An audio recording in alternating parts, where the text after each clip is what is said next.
Merci Joël Bruno. Comme vous l'avez compris, ce soir, place à la jeunesse, véritable mine d'or de notre territoire de demain, avec de la créativité, de l'énergie, de l'audace et du courage. Pour notre premier témoin normand, ils nous viennent du collège Le Chanteur à Caen, musicien, chanteur, technicien depuis 2009. Le groupe de musique a intégré plus de 211 élèves grâce à leurs deux profs de PS, Stéphane Ferré, et de musique Stéphane Beignet, créateur du mouvement. De l'ouverture du festival de Beauregard au Big Bang Café jusqu'à ce soir au Mémorial de Caen. Pour leur 165e concert, ils vont nous interpréter Life is Going Down, sorry for my accent, Dizia, mesdames et messieurs, The School of Rock.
Tell me how you did, tell me how you did. To always have been in the wrong side of the way, wrong side of the way.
Cyrielle, Noam, Gabin, je vais vous demander de me rejoindre.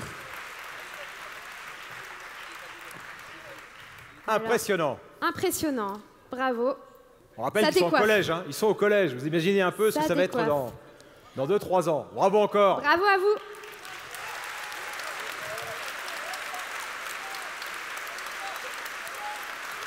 Cyrielle, Noam et Gabin. Alors Cyrielle, toi tu es la chanteuse du groupe. Exactement. Exactement. Bravo. Quel âge as-tu Cyrielle? J'ai 14 ans. 14 ans. Et comment as-tu découvert cette passion pour la musique? J'ai découvert très tôt, à l'âge de 3 ans. À l'âge de 3 ans. Mes parents écoutaient beaucoup de musique, notamment la chanteuse Olivia Ruiz, peut-être que vous connaissez, peut-être pas. Mais moi, c'est elle qui a m'inspiré la passion de la musique. Je suis d'ailleurs allée la voir à son concert et j'étais vraiment émue. Et c'est en la voyant sur scène que je me suis dit c'est ça que je veux faire aussi. Très et bien. Maintenant, je suis très heureuse parce que je fais exactement la même chose. C'est un beau parcours. Bravo Cyrielle. Noam. Alors Noam, toi tu joues de quel instrument? Guitare. Guitare. Et quel est le plus beau souvenir pour toi sur scène? Je dirais le Festival Bourgard. De Bourgard. Ouais. Parce que j'ai joué avec le maire en plus qui est là aujourd'hui. Et, et j'ai eu la chance de pouvoir faire mon instrument plus chanter. Et c'est comme ça que j'arrive à exprimer ce que je ressens en public. Et avec le sourire, hein. Tu joues de la guitare avec le sourire, c'est fantastique ça. Merci. Gabin, alors toi tu as un rôle très particulier. Explique-le-nous. Bah moi je suis technicien au School of Rock. En fait mon rôle c'est par exemple dès que j'arrive sur un concert, je dois décharger le camion, ensuite je monte la scène, puis après je m'occupe de tous les réglages comme font les ingé sons là-bas. Voilà, donc toi tu les as conseillés ce soir pour monter la scène. Non, ils ont fait leur boulot? C'est ça. Tu trouves que c'est bien monté? Ah c'est très bien d'ailleurs, Très bien, merci. Et on les remercie aussi. Qu'aimes-tu dans ce rôle de technicien? J'aime tout ce qui est manuel et j'aime bien rendre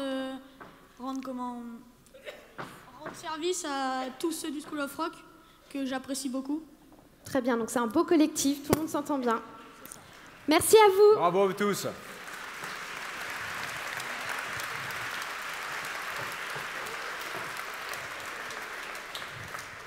La température a monté d'un cran. Hein. Il fait chaud. Elle va continuer à monter, Maëva. C'est rock'n'roll. Parce que là, je vais vous donner le sujet de thèse Accrochez-vous. de notre prochaine invité. Accrochez-vous. Ouvrez grand vos oreilles. Hein. Le comportement de catalyseurs à base d'hétéropolyacides de type Keggin dans la transformation en phase gazeuse du méthanol en diméthyléther. Je crois que c'est assez simple. Hein. Logique. Simple. Voilà. Elle s'appelle Joséphine Schnee, très sérieusement. C'est une pointure dans son métier. Elle est née en Allemagne, elle a grandi en Belgique où elle a fait des études de bio-ingénieur pour avoir effectivement passé cette thèse de doctorat. Je m'amuse un peu sur le sujet, mais c'est évidemment très sérieux. Et surtout, ce qui est très fort, c'est qu'elle a choisi Caen pour exercer son art. Et rassurez-vous, la petite vidéo qui va suivre va vous permettre de mieux comprendre qui est Joséphine Schnee.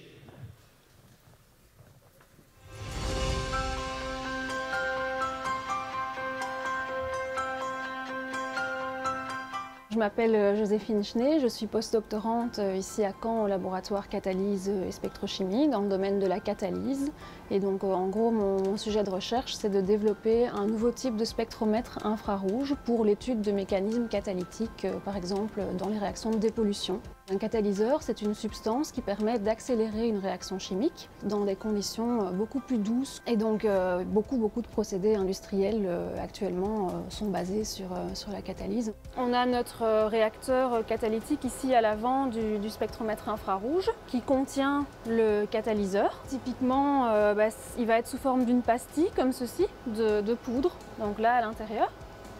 Et alors le mélange réactionnel va arriver donc d'ici vers le réacteur d'un côté et va ressortir de l'autre côté transformé. Et pendant que cette transformation a lieu à l'intérieur du réacteur, eh bien, on observe notre catalyseur au travail à l'aide d'un faisceau infrarouge qui vient d'une source située ici à l'arrière du spectromètre. Et donc ça va nous donner une information sur le mécanisme de la réaction catalytique qui a lieu dans le réacteur. Pendant ma thèse, j'ai eu la chance de travailler avec un réacteur qui était équipé pour appliquer cette méthodologie operando. Et donc je me suis passionnée pour cette approche et j'ai voulu me perfectionner là-dedans et voilà, pratiquer ça de manière plus poussée. Et il se fait que le laboratoire Catalyse et Spectrochimie ici à Caen, c'est un des endroits les plus appropriés, les meilleurs en Europe. Pendant mon projet ici, ce que je fais principalement, c'est participer en fait à la mise au point d'un nouveau type d'appareillage operando qui permet d'obtenir des informations à une échelle de temps qui n'est pas accessible par des systèmes classiques, donc typiquement à la microseconde, c'est-à-dire 1 million de fois moins qu'une seconde. Donc c'est vraiment très performant. Voilà. Et oui, on va faire ensemble un formidable voyage, on va aller d'étoile en étoile. Cette étoile-là, elle a été allumée par Joséphine Schnee. Elle est dans la salle avec nous. Joséphine, je vais lui demander de se lever, vous pouvez l'applaudir. C'est parfaitement clair, en plus, à travers cette vidéo, son activité au laboratoire de catalyse et de spectrochimie de Caen. Bravo, madame. Alors, j'appelle sur scène maintenant Morgane, Luna, Ségolène et Jessica. Donc, ce n'est pas une discipline encore olympique, mais les valeurs humaines que dégage ce sport collectif sont puissantes, fondées sur des valeurs féminines. Donc, premier club féminin canet et de l'Ouest normand, ce sport de contact et de vitesse créé en 2011 compte 55 membres, pratiquants, coach, arbitre et staff, 2 équipes au niveau national. Dans le club, il y a les Léopards Avengers évoluant en élite et les Pétroleuses, équipe B en N2. C'est ça les filles. Je vous présente le roller derby Caen. Donc nous avons la chance ce soir d'avoir 4 demoiselles de caractère. Morgane, Luna, Ségolène et Jessica. Donc vous avez des noms de guerrières, il me semble. De guerrières, je sais pas, mais ouais, des noms un peu originaux. Alors quels sont vos noms? Moi, dans le milieu, comme je suis la plus jeune de l'équipe, on m'appelle bébé congelé. Sympa. Et vous les filles? Moi, je suis en Fresh Knit, du coup, j'ai pas encore de nom, mais ça va venir. D'accord, ça va venir, très vite. Alors moi, mon nom, c'est un petit dérivé de mon prénom, et donc je m'appelle Mose Riot. Et moi, mon nom, c'est Panther Stellar. Très bien, c'est impressionnant. On a quand même bébé congelé et Panther Stella face à nous. Hein. Attention. Donc je crois que nous avons une petite vidéo de ce que représente le roller derby. Donc vous allez pouvoir nous commenter et nous présenter quelle est votre discipline, comment elle se pratique. Alors là, donc c'est un jam qui vient de commencer. Vous avez les jammeuses qui ont des couvre-casques étoilés qui s'élancent et qui doivent traverser le pack des joueuses, donc les bloqueuses. Les bloqueuses, elles doivent au maximum empêcher la jammeuse adverse de passer par différentes stratégies. Et elles doivent aussi aider leur propre jammeuse à passer. Donc c'est un sport où l'offense et la défense se jouent en même temps. Donc il y a des chutes, il y a du contact, il y a pas mal d'agilité. Et donc là, c'est un match qu'on a fait l'année dernière en fin de saison pendant les championnats contre une équipe parisienne où notre jammeuse prend le lead pour ensuite aller marquer les points. Le but du jeu, c'est de faire un maximum de tours en dépassant les joueuses adverses pour marquer des points dans un temps imparti de 2 minutes. Très bien. Quel est votre objectif quand vous pratiquez le roller derby aujourd'hui ? Alors, on a plusieurs objectifs. Nous, ce qu'il faut savoir, c'est qu'on fait partie de la WFTDA, donc c'est la Women's Flat Track Roller Derby Association. Donc, c'est un organisme international qui régit le roller derby sur piste plate et qui a pour ambition de promouvoir la place des femmes dans le sport et de faire évoluer cette place par les compétences athlétiques, l'esprit sportif, la bienveillance, l'entraide. Et c'est tout ça aujourd'hui le roller derby. Le but pour nous, c'est vraiment de pouvoir proposer aux femmes des espaces sécurisants dans lesquels elles peuvent s'épanouir dans une discipline sportive, mais aussi s'impliquer dans la gouvernance des clubs et plus généralement aussi dans la gouvernance de la discipline mondialement. C'est plus qu'une activité sportive, on sent bien que pour vous toutes, c'est un engagement citoyen. Oui. Comment on y vient? Racontez-nous un peu comment on devient adepte de cette discipline sportive? Moi, j'adore... Moi, j'adore me faire taper dessus. Enfin, j'adore les sports de contact en règle générale. J'aime bien la bagarre, tout ça. Enfin, j'adore ce genre de sport. Et moi, j'ai vu des affiches dans mon lycée, puisque il y avait une de mes surveillantes qui faisait partie de l'équipe A à ce moment-là. Donc, je me suis dit, j'avais arrêté la boxe, donc je suis allée faire du roller derby. C'est le même parcours pour les copines. Vous aussi, vous aimez vous faire taper dessus? C'est un peu le credo? Se faire taper dessus, pas vraiment, mais non, moi ce qui me plaisait c'était le côté patinage, machin, tout ça. Et j'ai découvert ça en regardant la télé, mais j'étais trop jeune pour le faire parce que il faut avoir plus de 18 ans. Et du coup, dès que j'ai eu 18 ans, je voulais m'inscrire et puis j'ai pas pu, je travaillais. Oui, c'est un sport qui n'est pas pratiqué par les moins de 18 ans, c'est quand même assez rare. Il existe des clubs où il y a des moins de 18 ans, mais il faut des licences particulières et c'est des règles qui sont adaptées parce qu'il y a beaucoup de contacts. Même si, là, si vous ne connaissez pas vraiment ce sport, quand vous voyez la vidéo, ça fait très brouillon, on ne comprend pas bien ce qui se passe. Mais en fait, on a des manuels de règles qui font plus de 70 pages, c'est hyper codifié. On n'a pas le droit d'avoir des contacts avec tous les endroits du corps de nos coéquipières et on n'a pas le droit de recevoir des contacts sur certaines zones. Et c'est très codifié et les règles sont adaptées pour qu'il y ait moins de contacts chez les plus jeunes. Eh bien, nous invitons toute la salle à venir essayer le roller derby. Prochain match, c'est quand? Quand est-ce qu'on peut venir vous voir jouer au... Alors, on a un tournoi international au mois d'avril. On va accueillir Vienne, Madrid, Amsterdam et Malmö. Le tournoi aura lieu, donc ça s'appelle le Slip It. Il a lieu tous les ans. Et là, le t-shirt, hein, voilà, exactement. Je fais la communication en même temps. Il aura lieu les 27 et 28 avril à Hérouville-Saint-Clair, au gymnase du Val-Saint-Clair. Voilà. Donc, vous êtes tous les bienvenus. On note. Merci à vous, les filles. Merci à vous.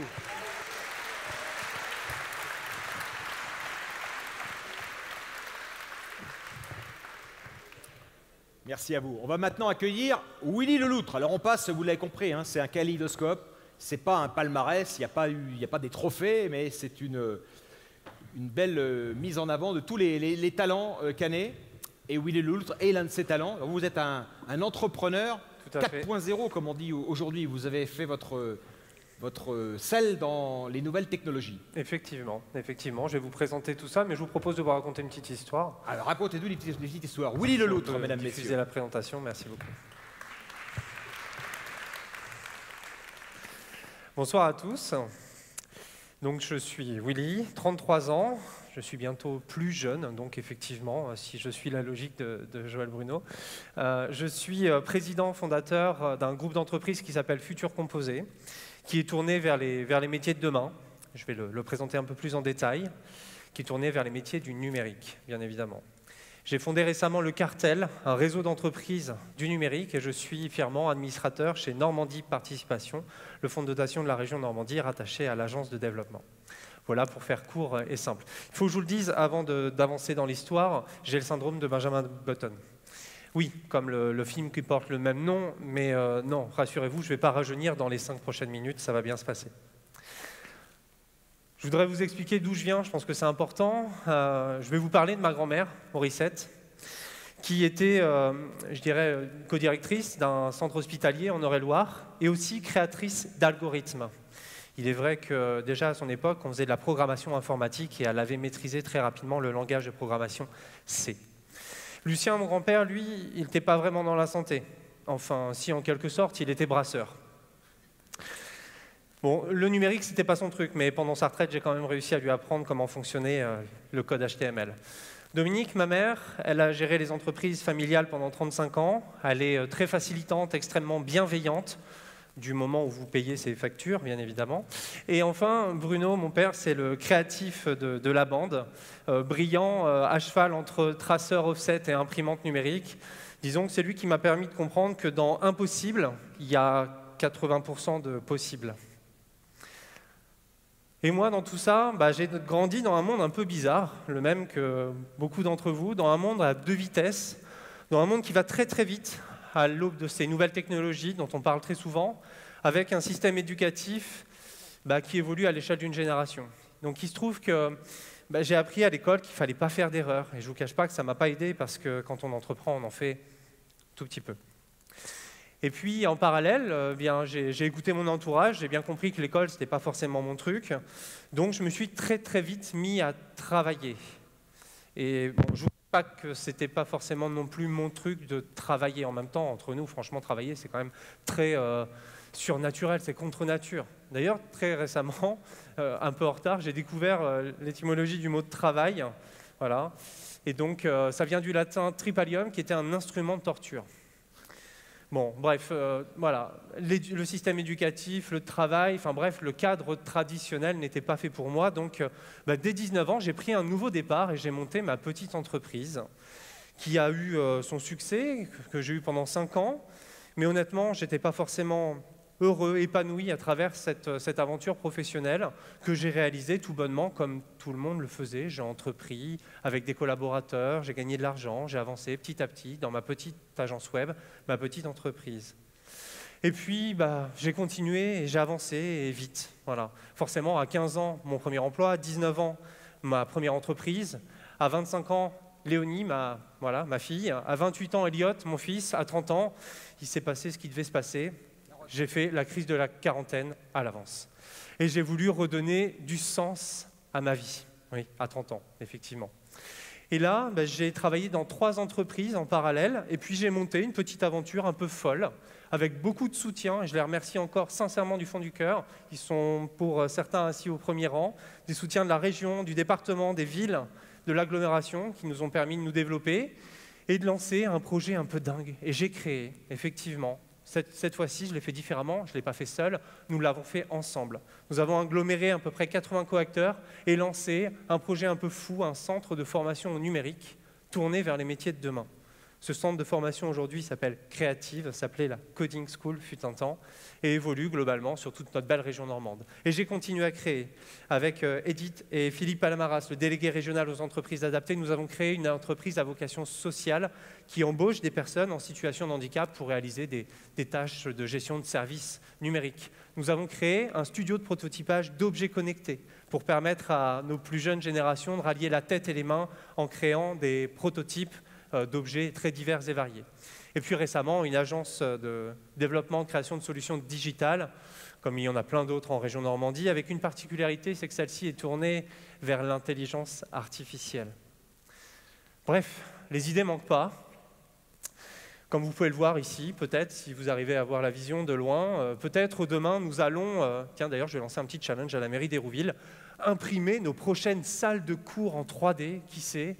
Nous allons travailler avec des assistants virtuels formateurs, nous allons former en réalité virtuelle, nous allons peut-être lancer un cartel de la formation à Hérouville, Saint-Clair, en parallèle de notre cartel d'innovation pédagogique et technologique, et qui sait peut-être demain être à l'origine, je l'espère, du premier CFA, Centre de formation d'apprentis du numérique en Normandie. En tout cas, je sais, pour avoir récemment échangé avec Madame Gauguin et le président de région, qu'on aura leur soutien et je les remercie chaleureusement. Entreprendre, on le fait à notre façon, on le fait ensemble déjà, c'est très important. Quand on gagne tous. Et tous mes collaborateurs sont intéressés sur les résultats de notre entreprise depuis cette année.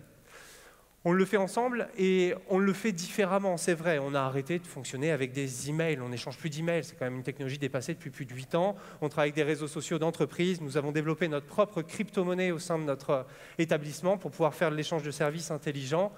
Bref, c'est vrai que c'est un tsunami de nouveaux usages, mais qui est ouvert à tout public, toute génération, sans distinction. On le fait avec du sens. Le faire avec du sens, c'est le faire avec beaucoup de valeurs, des valeurs de partage, des valeurs de mixité, d'égalité des chances. Et ça nous réussit, je dois l'avouer, plutôt bien, à un tel point qu'entreprendre, on l'a fait avec d'autres, en achetant très récemment cet ancien centre médico-social d'Hérouville que nous avons baptisé le Cartel. Oui, je suis désolé, Rodolphe, je sais qu'un cartel à Hérouville, c'est un peu dérangeant, mais en même temps, on est transgressif dans l'âme, hein, j'y peux rien. Donc vous l'aurez certainement compris, le syndrome de Benjamin Button, c'est pas tant sur le fait de nous faire rajeunir physiquement, mais plutôt sur la façon dont nous voyons les choses, dont nous entreprenons, si je puis dire. Les modèles économiques changent, la façon de créer change, toute la chaîne de valeur des organisations est en train d'être transformée, il faut l'avouer, et il faut pas en avoir peur. Il ne faut pas pour autant, je dirais, être optimiste à tout bout de champ. C'est vrai que c'est un petit peu dans mon carcan de voir le verre toujours à moitié plein. Maintenant, le numérique a ses dangers, mais ses opportunités. Ce qu'il faut, ce n'est pas y fermer la porte. En conclusion, entreprendre, pour moi, ma façon d'entreprendre, c'est le faire avec les autres. C'est le faire avec son esprit, bien sûr, avec sa tête, mais aussi avec son cœur. Et c'est le faire en regardant vers l'avenir et pas vers le passé, bien évidemment. Demain, j'espère que je vais accompagner certains d'entre vous, peut-être qui sait dans votre transition numérique, ou peut-être nous allons, je l'espère, entreprendre ensemble. Si vous le souhaitez, les portes de mon établissement vous sont grandes ouvertes, tout comme ma messagerie LinkedIn. Merci à tous. Merci Willy Leloutre, mesdames, messieurs. Nous allons maintenant Merci, passer à un format vidéo pour présenter l'agence Murmure, agence représentante de la communication caennaise qui se déploie à Paris. Localement, elle œuvre pour des événements comme le Nordic Impact et son essor est tel qu'elle collabore aujourd'hui avec des marques internationales comme Nike, Red Bull, EasyJet. La force de cette agence, tout simplement son équipe de passionnés, la plupart diplômés de l'école des Beaux-Arts de Caen, une équipe à taille humaine portée par 2 directeurs artistiques, Julien Alirol et Paul Rossancourt. Voici les images.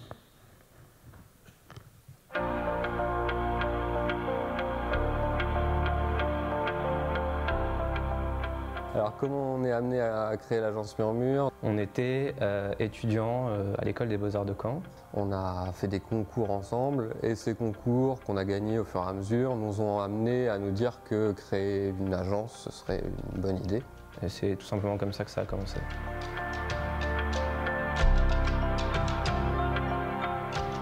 La première réalisation, ça a été le festival Nordic Impact. On a contacté à l'époque, c'était Nicolas Gosselin, pour lui montrer notre travail.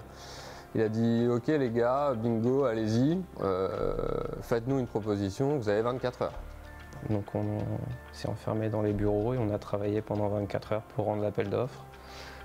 Et c'est comme ça, puisqu'on a remporté du coup l'appel d'offres. Et c'est comme ça qu'on a eu le premier contrat de l'agence.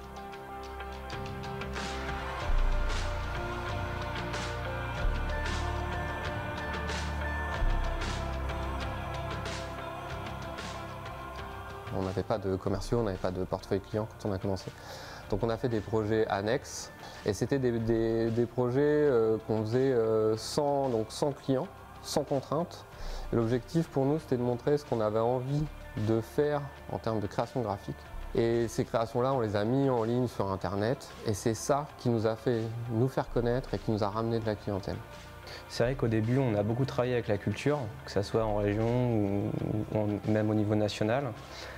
Et aujourd'hui, on travaille avec des secteurs privés, que ce soit des architectes, des startups, des décorateurs d'intérieur et toujours évidemment le secteur culturel qui reste chez nous un fil rouge. Quand on fait une création qui nous intéresse, comme toute agence de communication, on peut l'inscrire à différents concours. Dernièrement, donc, il y a eu les Red Dot Awards à Berlin, où on a été récompensé pour la création de notre typographie qui s'appelle Le Murmure. Et également, encore une fois, Type Director Club à New York, qui eux sont vraiment focalisés sur la création typographique.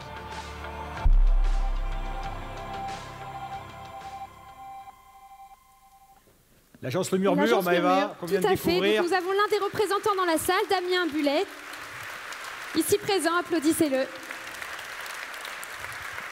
Dans une région, la Normandie, où l'imprimerie a une telle importance, voir qu'il y a encore des créations typographiques de valeur internationale, ça fait quand même chaud au cœur.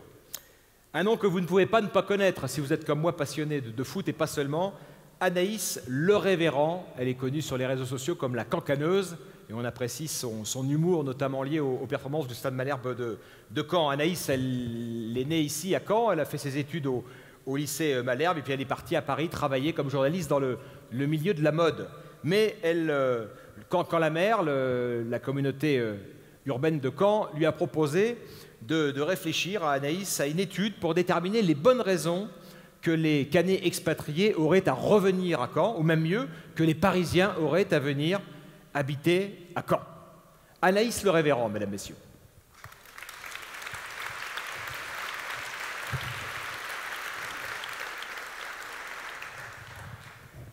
Anaïs ?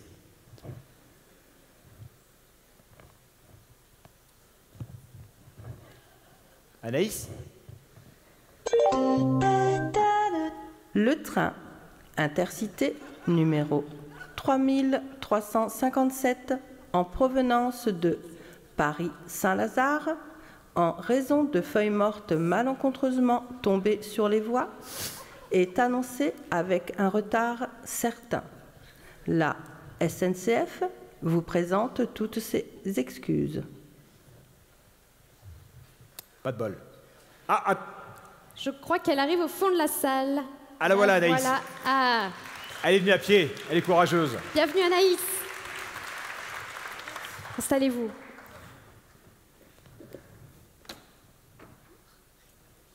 Prenez votre temps, Anaïs, prenez votre temps. Il faut souffler, après un voyage aussi périlleux. Bonsoir, pardon, toutes mes excuses pour ce Voyager léger léger, retard, comme dit souvent la SNCF. J'ai pris le train Paris-Caen-Cherbourg, c'est un petit peu notre triangle des Bermudes, donc je m'excuse, j'ai disparu en cours de route. Il n'y a personne de la région ici que je vais froisser. Oups, pardon. Du coup, à qui est-ce que je vais remettre mon billet retard? Okay, on verra après, parce que j'ai un petit peu de travail. On m'a donc confié une mission, comme vous disiez, essayer de parler de ces jeunes Caennais qui sont partis à Paris. Parce qu'il faut l'avouer, quand on parle jeunesse caennaise, malheureusement, on en perd un petit peu en route, comme moi, qui sont partis s'installer à Paris pour le travail, le plus souvent, ou alors pour d'autres raisons qu'on ignore. Est-ce que c'est l'attrait d'une ville avec un club qui joue la Ligue des Champions, mais ne la gagne pas? Après tout, Caen non plus ne gagne pas la Ligue des Champions, donc ça ne change rien. Toujours est-il que, comme moi, trop de petits Normands se sont perdus à la capitale et un certain nombre aimaient bien trouver une opportunité de rentrer. J'en profite pour vous dire que mon CV sera distribué à la sortie de la salle. Voilà. À la demande des organisateurs, j'ai donc lancé mon petit benchmark ASAP, c'est-à-dire une étude à la va-vite, en réalité. Alors vous allez nous révéler en exclusivité mondiale ce soir. J'ai eu beaucoup de réponses, beaucoup de candidats à l'installation. Les conclusions de l'étude. Je ne suis pas peu fière de vous présenter le fruit de mon travail. Quand on passe après un expert de la tech et une super agence de graphisme, balancer le PowerPoint.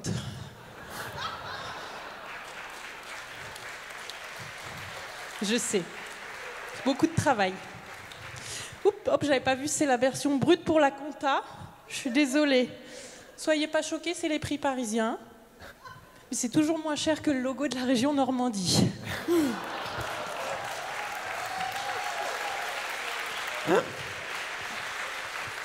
Allez.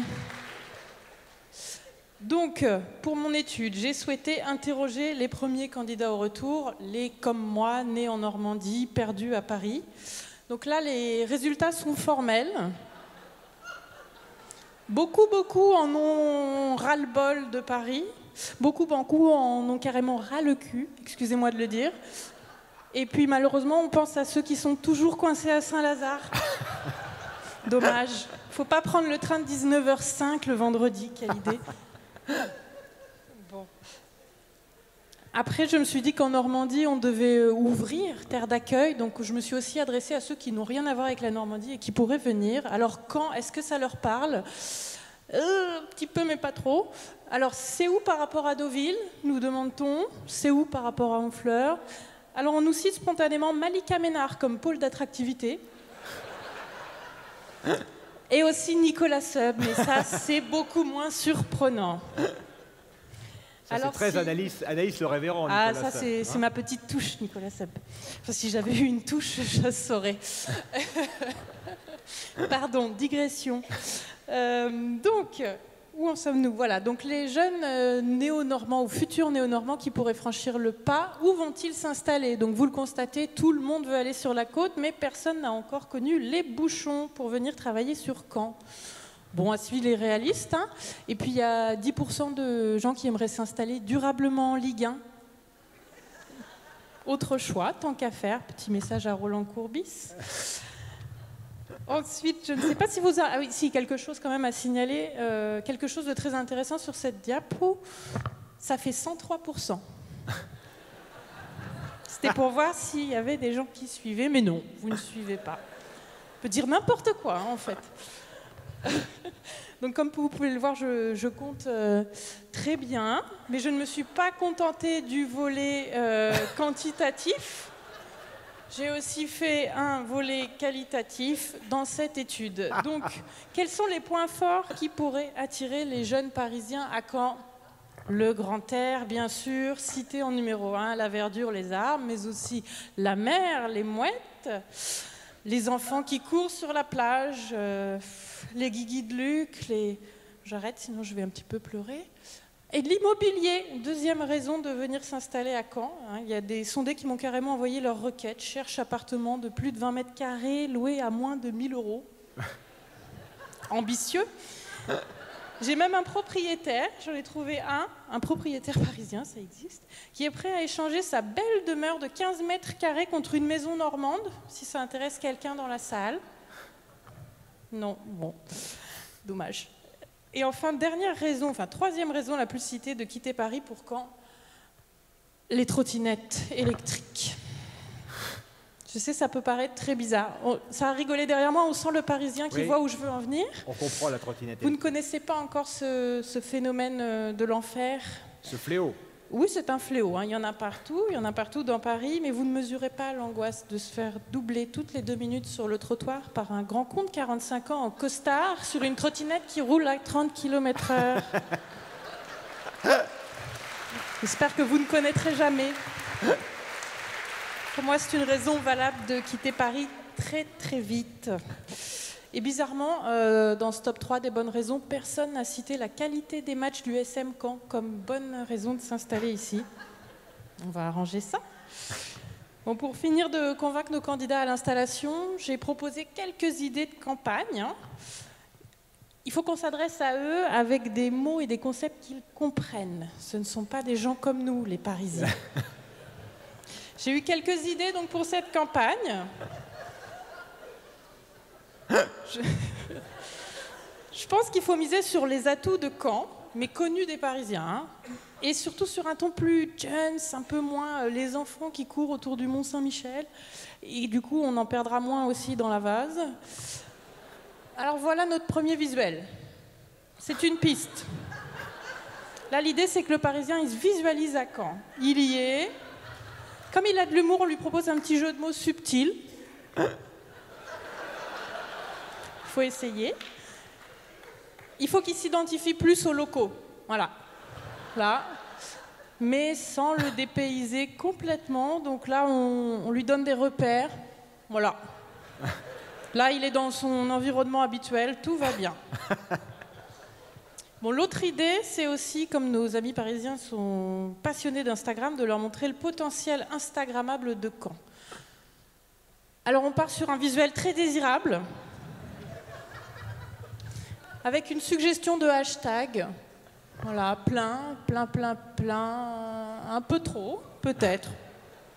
On peut passer à une autre idée si elle ne vous séduit pas. Je me suis dit qu'il fallait quand même miser sur la figure locale, hein, Guillaume. Bon, Guillaume, les Parisiens, ils ne connaissent pas. Donc on va miser sur un autre conquérant normand. Voilà. Là, on y est. Voilà, là, je pense, on est sur le public visé, sur la cible. Mais je pense qu'en matière de marketing, il n'y a rien à faire, on ne fera jamais aussi bien que le glamour. Et le glamour canet, c'est simple, basique. Allons-y.